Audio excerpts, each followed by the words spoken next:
Hello everyone, my name is Tycee Bell. I am here with Mr. Tony Graves, affectionately known as Babatunde. We're going to be talking to you today about Juneteenth, the celebration that will be happening at Noel Park here in Joliet, Illinois. And we're going to talk to you a little bit about why we celebrate Juneteenth, why it's important to us, and also a little bit more about the day, the time, and what we'll be doing during that day here in Joliet. Mr. Babatunde, let's talk a little bit. Let's talk a little bit. Tell us a little bit about yourself before we get into Juneteenth and why we celebrate that day. Just give us a little history about who you are. Oh yeah, well I'm just sitting here now just reflecting on Noel Park. I've been coming here almost, I'd say 55 years. Wonderful. We came to Joliet early, was out coming to Noel Park back in the 60s. Used to be a swimming pool over there and it's there no more. But it's such a beautiful day, and also the facility here is very beautiful. And we found this to be a very appropriate place for our second annual Juneteenth celebration. A little bit about Juneteenth, a lot of you may or may not be aware, particularly since African American history is not a regular subject on the curriculum in schools these days, but we look forward to parents and mentors and all kind of bringing our people up to date about Juneteenth. Well, you also heard about somebody killed the messenger. That was part of what Juneteenth was all about. Yes. 1865 was the Emancipation Proclamation, which supposedly freed all slaves, but of course made us 3/5 of a man. But yet there was also slaves in Texas that hadn't heard about Juneteenth. Right. It was kept away from them because, as you know, cotton was a major crop in the South. Cotton was actually the fourth biggest seller in the cornerstone of American economy, actually in the state of Mississippi. But some months later, in fact several months later, the slaves in Texas got word that they were free. But of course with them being free led them to what? Nowhere to go. They could only sharecrop. Right. And a lot of dignity of black people was not recognized. Our integrity was not recognized. Our presence was not recognized. Therefore, we had to, in turn, go back to the plantation as sharecroppers. But yet there was a major celebration because all of us didn't stay on the plantation. Some of us went north, some of us went west, some of us went east. And so it's a major celebration because of the fact that now we have a chance for self-determination. And that brings us to this event today. And I'd just like to salute my daughter who actually has the vision for this.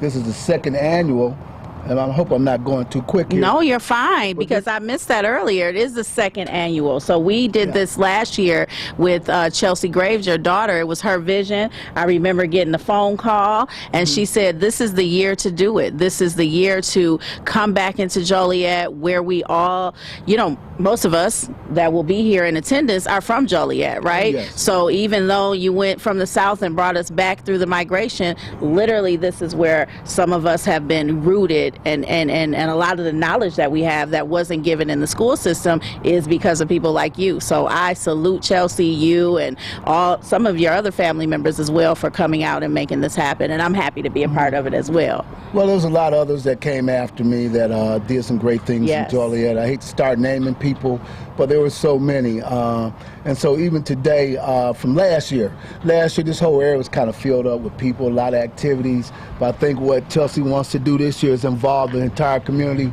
find ways that you can come in and donate and give your time and show some of the creative things that you have. I remember last year there was tables and vendors of people that made their products, which was beautiful. Yes. There was a lot of patronizing of young kids who get their own little thing, to my young kids like maybe 16 and under. So that's a big thing for now. But also we like to highlight the fact that after the toning down of COVID-19, a lot of churches, a lot of congregations, a lot of mosques, and a lot of synagogues has not been congregating. So this may be a perfect event for them to congregate and celebrate on June 19th. And I'd like to also make an appeal, if they have a chance to look at this broadcast or this viewing, all of my friends in the ministry, Bishop Warren Doris, Bishop Stephen Evans, Reverend Brooks here at St. John out in this particular area, as well as some other pastors at Mount Zion, Mount Olive, and at All Nations and other places. Please take this as an opportunity for a youth activity. This is some good, clean fun, and at the same time, it's some good fellowship. I agree. And you mentioned that we were going to have some vendors. Volunteers are important. This year we're incorporating the volunteers. You have one of the posters and flyers. The link actually has been shared on website for a couple of weeks now. So what we were hoping this year as well is that we can track. And it's very important that we show that, right? Because like you said, we've done this in this community for years. This is not the first time that we've celebrated the Black culture, but it is the first time that the younger generation have taken on this torch of applying the knowledge and bringing people into the fold. I think we had some very skilled vendors last year with health and wellness products, so that was appreciated. If you look behind me and Mr. Graves, we would like the vendors to be set up this year down through the park. So again, we want to go into the park, we want to look, feel, and be a part of what's here for us now at Noel Park, which has just been here a little over a year or so. I think maybe 2 years. We're coming up on a celebration of the new building groundbreaking. So yeah, so tell us a little bit about you again as an individual. I know you touched on it just a little bit, but I'm always intrigued by just the fact that you have such a heart for this type of work. You know, I share in this community cultivation work. So let me pull just a little bit out of you about why the heart of you, why you feel like you were created to share and continue to do things like this for the freedmen. I have a friend, the freedmen, the men who are free men, Black, and from that culture of crop sharing. Well, me being a Jim Crow baby, born 1954 in Tuskegee, Alabama, to say the least, and my family actually migrated to Joliet, I believe, in the early 50s, around 1958, 1959, in the south end part of Joliet, near McKinley Park area. A lot of our relatives are still there. We actually grew up on South Chicago Street. My mother was an active member of the NAACP, and I was a part of that. I was part of all the voter registration drives as a young man. And as I eventually came up and started reading and understanding that it was a bigger struggle than just the civil rights struggle in itself. And so I actually, along with a lot of my comrades, I'm really in a bad position because I hate to start naming people, but they know who they are, and maybe at some point they'll make some comments after this broadcast. But we became also involved in the organizing of the Black Panther Party here in Joliet, and I can talk about that openly now here in 2021 because the image of the Black Panther Party has been restored. People understood what the party was all about now, which they didn't then. They thought we were just a bunch of armed thugs that was terrorizing the community and under the guise of serving the people. But actually what happened was the party was target of the government, but we were a propaganda unit, political propaganda unit that served the people. We had a Brothers and Children's program, a free medical clinic. We also did the first research for sickle cell anemia, first research for lead poisoning. So all these things are starting to come out now. So now it's not more of a fad. Now it's more people now realizing that what the Black Panther Party did, the same thing that the NAACP did, Student National Coordinating Committee did, and all these other organizations. So we being children, or these young people being children of all these leaders and all these martyrs, can now take on the torch in another way, to educate our younger people and to also give them some education about what's going on. I went to Joliet Central High School. When we were in high school, we had one of the best youth development programs, I think, in the country. We organized youth councils all around the city and in Lockport, from Preston Heights to Manningdale to the South End to the North End to the Hill, Patterson Road. Wow. And we had youth council. We also had a bookstore, a record shop, a fast printing service, an Uprise Teenage Community Lounge on Collins Street. This was all during the time of, say, 1970 until about 1973. So now a lot of us now probably up in age now. I'll be celebrating a beautiful 67 years of life, and that's going to be a great day. Wonderful, wonderful. July the 3rd, as my pastor say, everything gonna stop, thunder gonna start roaring, and y'all gonna realize that was the day that Babatunde Harith Omowale was brought into this world. But yeah, but just a little, that's all I can say about me. I'm very humble. I definitely believe that Jesus Christ is my Savior, and I know that Jesus was a revolutionary as well. A lot of people take like to cherry pick the Bible, yet Jesus was a pure revolutionary. I mean, he put the eye doctor out of business. He put the orthopedic surgeon out of business. I mean, he put all the gougers and the captains out of business. So let's celebrate that. And let's look at this as a reunion for all the churches, all the synagogues, all the mosques. And let's look at this also as a celebration for all the Hispanic brothers and sisters to come out. Yeah. All of the conscious white Americans to come out, because you have to understand that the Juneteenth movement and the emancipation of slaves came about because of some serious sympathizers and workers that happened to be white. In fact, I have a picture on my wall of John Brown. He was a major abolitionist. And so let's recognize that. Let's invite everyone to come out.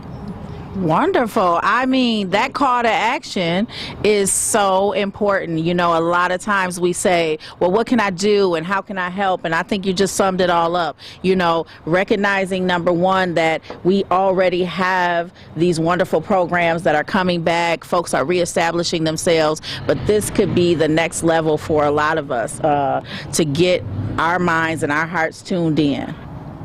All right, so I know you were talking a lot about the call to action, who was invited, and a little bit about the history. And again, that's really, really important for people to know that this event is not just for a certain type of people, a certain age group. This is for the entire community. And when we say community, community is where you reside. So if you don't mind, let's talk a little bit about some of the things that are happening on that day in a little more detail, because this is actually a year where we're going to have a two-part event. So let's talk a little bit about that. Yeah, it's a two-part event. In fact, another good vision that Chelsea had was how people register. And even in our pluggers and even on this beautiful poster we have here, there's an area right here where you can hit your phone here and it'll let you register what you like to do, if you like to donate, what activities you plan to do, so that we can have everyone register, particularly for the car show, which is the following day. The car show will be June 20th. Father's Day. June 20th. There's also Father's Day. Yes. Oh my God. Okay. It is. So that's also Father's Day, and this is going to be at a location on the west side of town at Loan Sharks on Jefferson Street. It's actually for those that want to participate in the car show. You could register and maybe you don't have to register, but when you put just a pull up to the lot, you find you a spot, you showcase your car, time to mingle, and of course Loan Sharks is giving us their property to do this exhibit, so they would expect you to probably patronize them in some kind of way. But also we're going to have vendors, and the vendor fee is not a vendor's fee, but we do expect people to participate in a voluntary way to make sure the area is clean, that they bring their own garbage bags, that they do their own cleanup, they do their own publicity, and also be very generous in what you may charge people for what you sell. This is on and this is going to be on the 19th, the day of. So yes, right. So on Juneteenth, we would love for you to make sure that you have clicked on the link on Facebook. Right now it's on Facebook. So if you're watching this and you want to share, then you're going to look for the Juneteenth celebration weekend on Facebook. When you click the link embedded into it, it already tells you what to do as a vendor. So it's going to tell you bring your own chair, your own tables, but we need you to register. Again, going back to what we were talking about earlier, we want to know who was here. So we want to make sure that when this goes to the next group of people, they know that we have over 40, 50 businesses and businesses that specialize in CMOS, businesses that specialize in t-shirts. So we also want to give back to you. So if you register, if you follow those simple directions as he was talking about by registering, clicking, and/or when you see a poster or flyer, and recruit some volunteers. Again, if you're bringing your own items out, and we're going to be out here all day, 1 o'clock till the evening, till the sun goes down. We're allowed to be in the park at the pavilion. And then real quick, on the 20th at Long Shots, we are allowed to park and celebrate there as well. I'm used to car shows. I love when they show up, about 8 cars of this kind, 20 cars of this kind. So tell your friends. And this is another way, again, to bring excitement to Joliet. So we don't expect for everybody to just be from this local town. You may live somewhere else as well, and you are welcome to be here. I know there's some lovely cars out here. I know a lot of the brothers that I know that have been blessed economically have some beautiful cars that's in their garage. You can bring them on out to the West Jefferson Street and show them to the people. But then finally, I want to say there was almost 7,500 votes, I believe, from people of color at this last election. And all those candidates that came out and campaigned, how about coming out to this event to thank those voters and to show a presence not only on election day? I know everybody know who I'm talking about. I mean, all those that were on the ballot, they did a lot of campaigning, they touched a lot of people. So come on out for this event. This is an apolitical event, but this is a beautiful, beautiful situation to bring folks in Will County, Joliet, no matter what your color is, no matter what your religious persuasion is, to come out in a total fellowship. We look forward to seeing you there. Thank you so much, Tony, a.k.a. Babatunde. Again, like I said, I can't say enough about you and your family. We're a family, so I'm really happy that this event is happening for the second year in a row. If you have any questions, again, Facebook, this is all about the word of mouth, so we expect for you to be talking to us, calling us, giving us your input and feedback, but we also want positive vibes, right? Oh, yes. Positive vibes. We want positive vibes, positive feedback. We will have free hot dogs, and we will be able to allow the children to play at some other activities. So I just want to, like you said, go back to UCME Expressions. That's right. Presents Keys to the City. Miss Chelsea Graves, along with some other partners. We thank you. We thank you. We cannot really thank you enough to come in, and I'm going to let you close us out. How about that? Yeah, I want to close out with this. All of the young men, all of the brothers, please have a security conscious awareness in mind at this event. Recognize that the people here need to have some security of some sort. The children needs to have some safety parameters of some sort. So avail yourself as a volunteer in situations where you see that you can pitch in and help out. All right, God bless you. Thank you. Thank you. Oh yes, and of course the sisters too. In fact, if you would like, you can also tap this bar here to tell us that you want to be a chaperone, that you want to work in some type of security capacity, some type of safety capacity, even for the young children, those that are pretty good in child care. And secondly, anyone that may be practical nurses, can come out. Anyone that knows CPR can come out. I mean, we're going to turn this into an entirely beautiful community festive outing with everything that we need to make sure that people are secure, make sure that people are feeling comfortable, make sure that people are fellowshipping, and make sure that people recognize the contributions of each other. Yes. Yeah.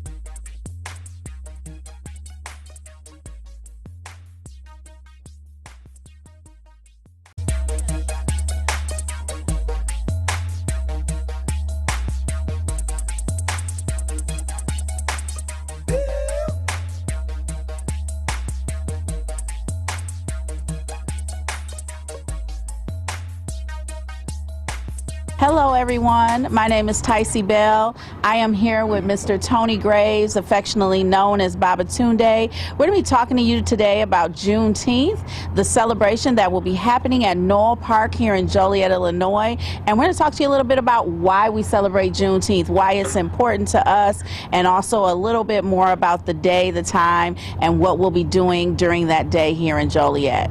Mr. Babatunde, let's talk a little bit. Let's talk a little bit. Tell us a little bit about yourself before we get into Juneteenth and why we celebrate that day. Just give us a little history about who you are. Oh yeah, well I'm just sitting here now just reflecting on Noel Park. I've been coming here almost, I'd say 55 years. Wonderful. We came to Joliet early, was out coming to Noel Park back in the 60s. Used to be a swimming pool over there, and it's there no more. But it's such a beautiful day, and also the facility here is very beautiful. And we found this to be a very appropriate place for our second annual Juneteenth celebration. A little bit about Juneteenth, a lot of you may or may not be aware, particularly since African American history is not a regular subject on the curriculum in schools these days, but we look forward to parents and mentors and all, kind of bringing our people up to date about Juneteenth. Well, you also heard about somebody killed the messenger. That was part of what Juneteenth was all about. Yes. 1865 was the Emancipation Proclamation, which supposedly freed all slaves, but of course made us 3/5 of a man. But yet there was also slaves in Texas that hadn't heard about Juneteenth. Right. It was kept away from them because, as you know, cotton was a major crop in the South. Cotton was actually the fourth biggest seller in the cornerstone of American economy, actually in the state of Mississippi. But some months later, in fact, several months later, the slaves in Texas got word that they were free. But of course, with them being free led them to what? Nowhere to go. They could only sharecrop. Right. And a lot of dignity of black people was not recognized. Our integrity was not